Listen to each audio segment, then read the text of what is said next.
On this day in history, we remember the remarkable individuals who shaped our world. Welcome to Who Died Today in History, where we honor their legacies. From artists to leaders, their impact lives on. If you find their stories meaningful, like, subscribe, and hit the bell to stay connected. Thank you to all our amazing channel members for your generous support. She dreamed of stardom, found brief fame, and became forever linked to a tragedy that shocked Hollywood and changed a powerful man's life. Lana Clarkson was born on April 5, 1962, in Long Beach, California.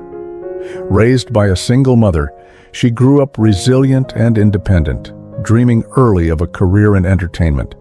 Her rise to fame came through genre cinema. In the 1980s, Clarkson became a recognizable face in cult fantasy and science fiction films, earning the nickname the Queen of the Sword and Sorcery movies. She starred in titles like Deathstalker, Barbarian Queen, and Amazon Women on the Moon, standing out for her physical presence and commanding screen energy. Though she never reached mainstream stardom, her performances gained a loyal cult following and kept her working steadily during a competitive era in Hollywood. Away from the camera, Clarkson's life was far removed from glamour. One lesser-known detail is that she eventually left acting behind and worked as a hostess at the famous House of Blues in Los Angeles.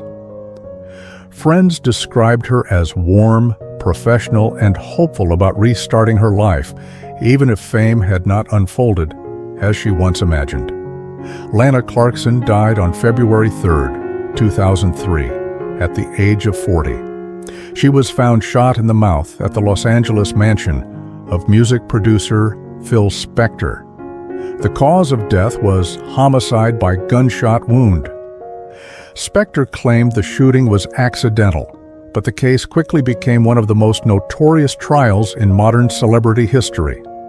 After 2 trials, he was convicted of second-degree murder and sentenced to prison. The immediate aftermath was intense and polarizing. Media coverage focused heavily on Spector's fame, often overshadowing Clarkson herself.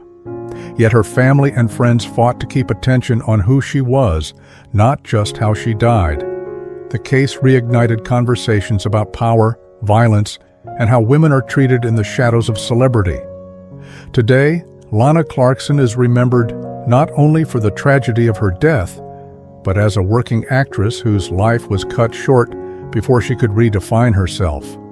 Her story remains a reminder that fame does not protect, and that every headline hides a human life with unfinished chapters. Lana Clarkson came to Hollywood chasing a dream, and though her ending was cruel, her name still asks us to remember the person, not just the crime. He played a lovable monster, but behind the makeup was a sharp mind, a rebel spirit, and a life far richer than television ever showed. Al Lewis was born on April 30th, 1923, in Brooklyn, New York. Before Hollywood ever called, he served in the U.S. Army during World War II and later earned a master's degree in child psychology. His rise to fame came later than most. In 1964, Lewis became a household name as Grandpa Munster on the hit television series The Munsters. With his wild hair, booming laugh, and mischievous charm, Grandpa quickly became the heart of the show. Though The Munsters only ran for 2 seasons, it became a pop culture classic, endlessly rerun and rediscovered by new generations. Lewis reprised the role for decades in reunion specials, TV movies, commercials, and public appearances, forever linked to the character that made him iconic. Yet acting was only one part of his story. One lesser-known side of Al Lewis was his deep involvement in politics and activism. He ran for public office multiple times as a progressive candidate and was a vocal advocate for workers' rights, healthcare reform, and free speech. In his later years, he even hosted radio shows and wrote political commentary, proving he was far more than just a TV grandpa. Al Lewis died on February 3, 2006, at the age of 82. He passed away of natural causes at his home in New York City, surrounded by family. His death marked the end of an era for fans who had grown up with black and white sitcoms and practical TV magic. The reaction was immediate and affectionate. Tributes poured in from fellow actors, comedians, and fans around the world. Many remembered not only his performance, but his intelligence, humor, and refusal to be boxed into one identity. For millions, it felt like losing a quirky, rebellious grandfather they had known all their lives. Today, Al Lewis is remembered as a symbol of classic television, but also as proof that reinvention is possible at any age. He became famous in his 40s, stayed relevant into his 80s, and never stopped speaking his mind. Al Lewis showed the world that even monsters can be warm, wise, and unforgettable, and that legacy, like laughter, never truly dies. Some stars don't need grand gestures to shine. Sometimes a calm voice, sharp timing, and quiet intelligence leave the deepest mark.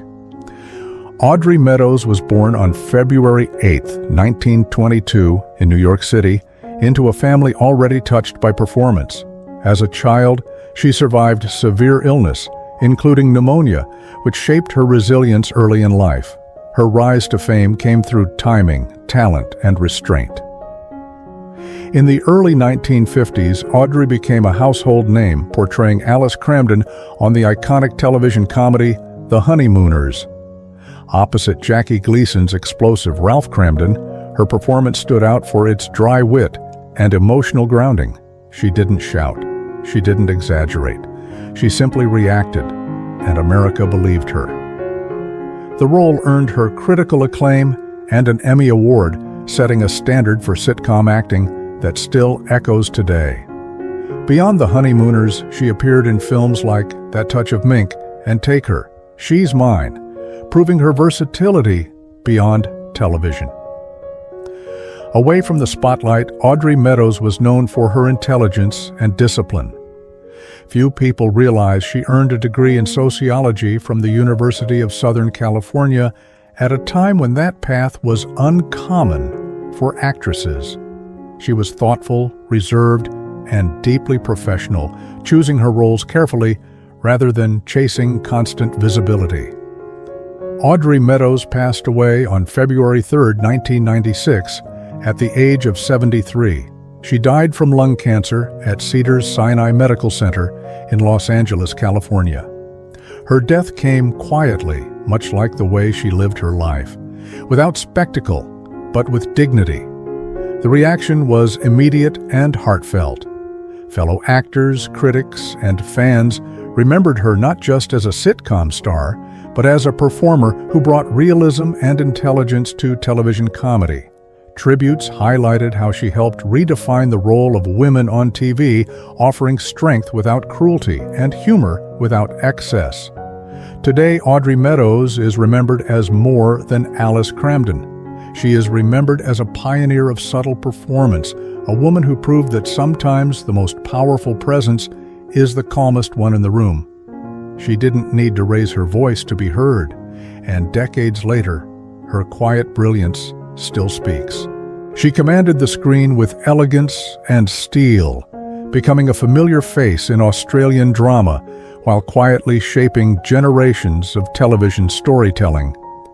Carmen Duncan was born on May 10, 1942, in Sydney, Australia.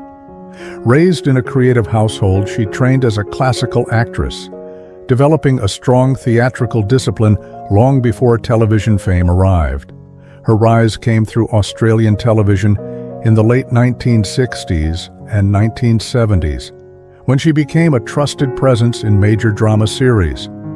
Audiences embraced her work on Number 96, The Young Doctors, and Prisoner, where her performances were layered, controlled, and emotionally precise. She later reached international viewers with roles in Ryan's Hope and Another World, proving her versatility across continents.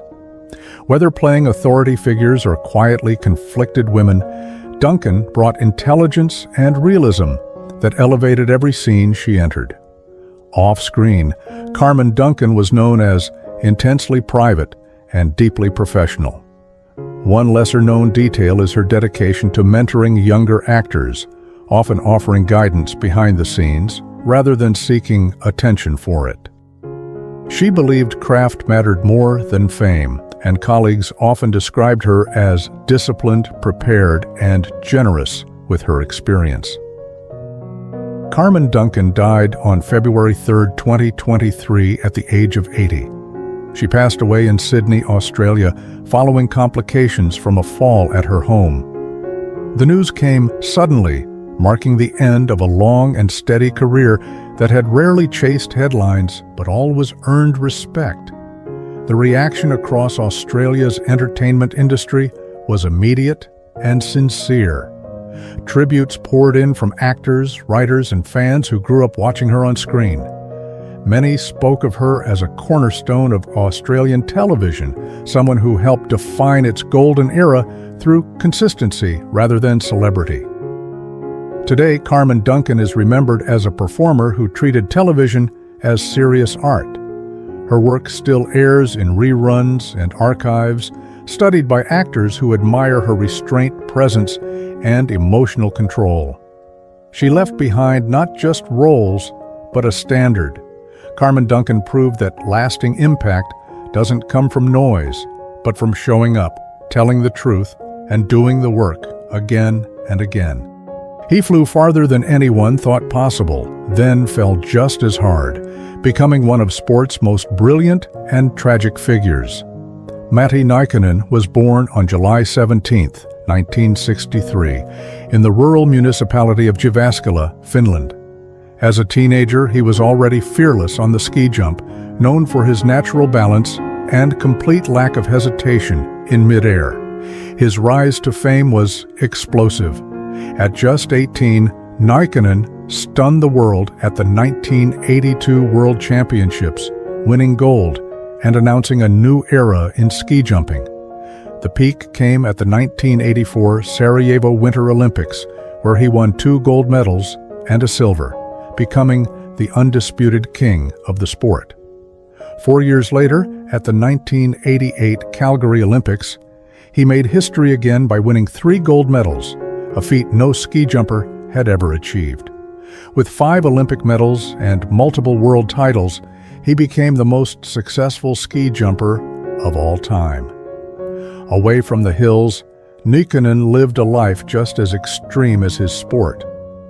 One lesser-known detail is his attempt to reinvent himself as a pop singer in Finland, releasing several albums that became cult favorites. His life, however, was marked by alcohol abuse, legal troubles, and turbulent relationships, often playing out publicly. Fame came easily to him. Stability did not. Matti Nykänen died on February 4, 2019, at the age of 55. He passed away at his home in Jutsa, Finland. The official cause of death was acute pancreatitis, linked to long-term health complications. His sudden death shocked the nation, even though many knew his life had been fragile for years.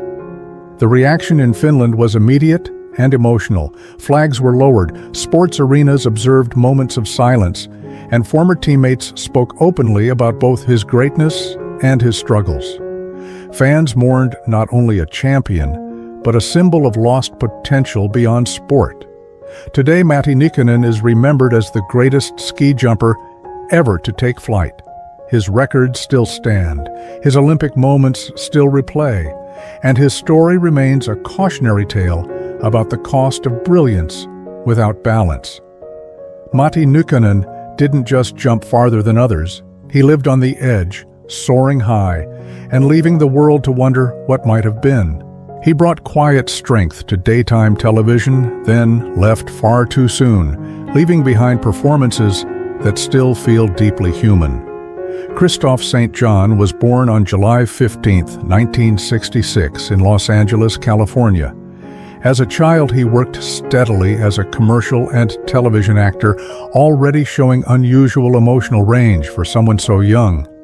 His rise to fame came through soap operas, a world where he would redefine what long-running characters could be. He first gained attention on Generations, but everything changed in 1991 when he was cast as Neil Winters on The Young and the Restless. Over nearly 3 decades, St. John transformed Neil into one of daytime television's most layered characters. His work earned him multiple Daytime Emmy Awards and made him one of the most respected actors in the genre. He wasn't just popular. He was trusted by audiences to tell difficult stories with honesty. Behind the scenes, Christophe St. John was deeply thoughtful and introspective. A lesser-known side of him was his openness about mental health, especially after the devastating loss of his son, Julian, who died by suicide in 2014. That grief never fully left him, but he used his voice to speak publicly about depression, pain, and the need for compassion, hoping others might feel less alone. Christophe St. John died on February 3, 2019, at the age of 52. He was found at his home in Los Angeles. The official cause of death was hypertrophic heart disease, a condition that can go undetected until it becomes fatal. His passing came quietly, but the impact was immediate and profound. The reaction was swift across the entertainment world. Castmates, fans, and fellow actors shared memories, tears, and gratitude. Tributes poured in, describing him as gentle, generous, and deeply committed to his craft. Many spoke not just of his talent, but of his kindness.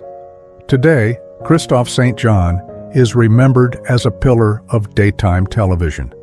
His performances continue to resonate, especially for viewers who saw themselves reflected in his work. He gave depth to stories that might have been simple, and dignity to characters that deserved it. Christophe St. John showed us that strength can be quiet, pain can be shared, and even after goodbye, a truly human performance never fades.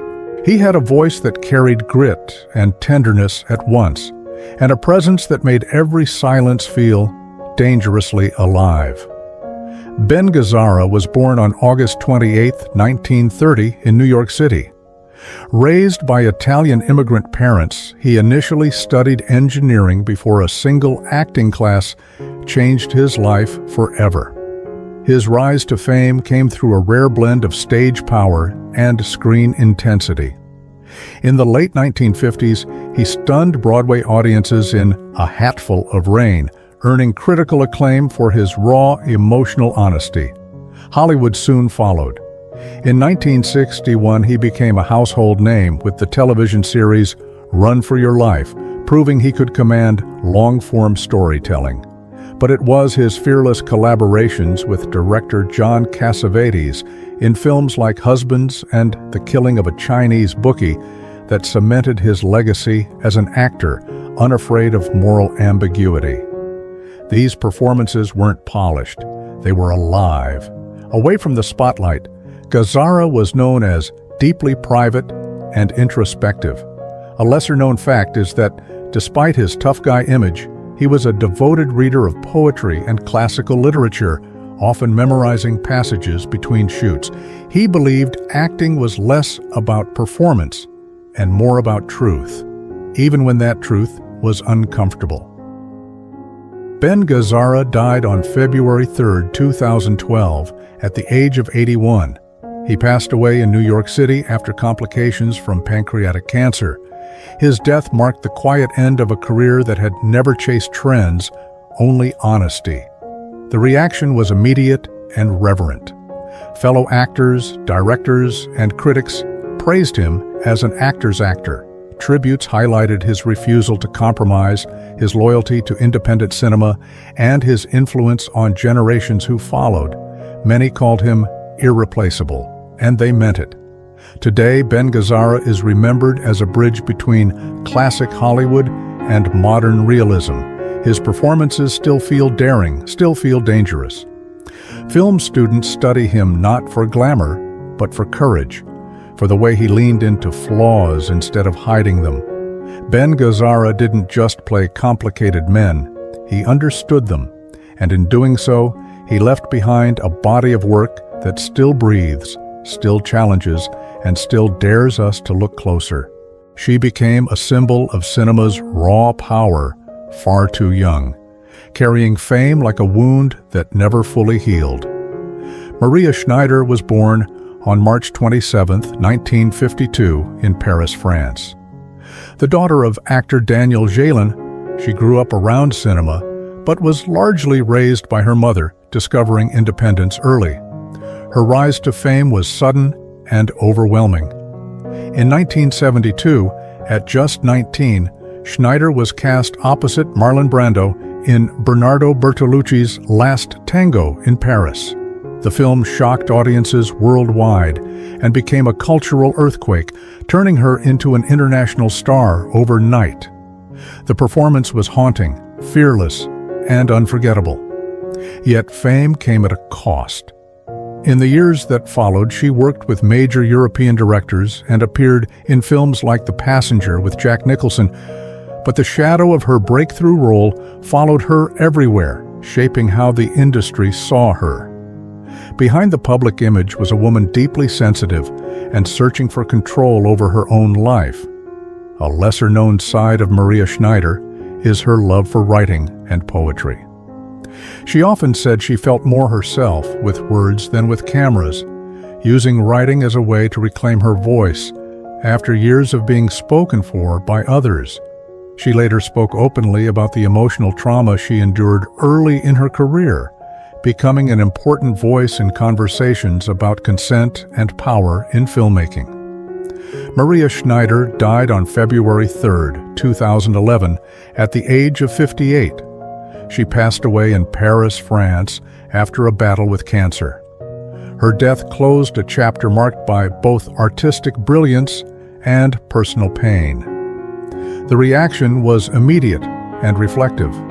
Filmmakers, actors, and critics revisited her career with new eyes, acknowledging not just her talent, but her courage in speaking out. Tributes emphasized her honesty, her vulnerability, and the strength it took to confront an industry that had once failed her.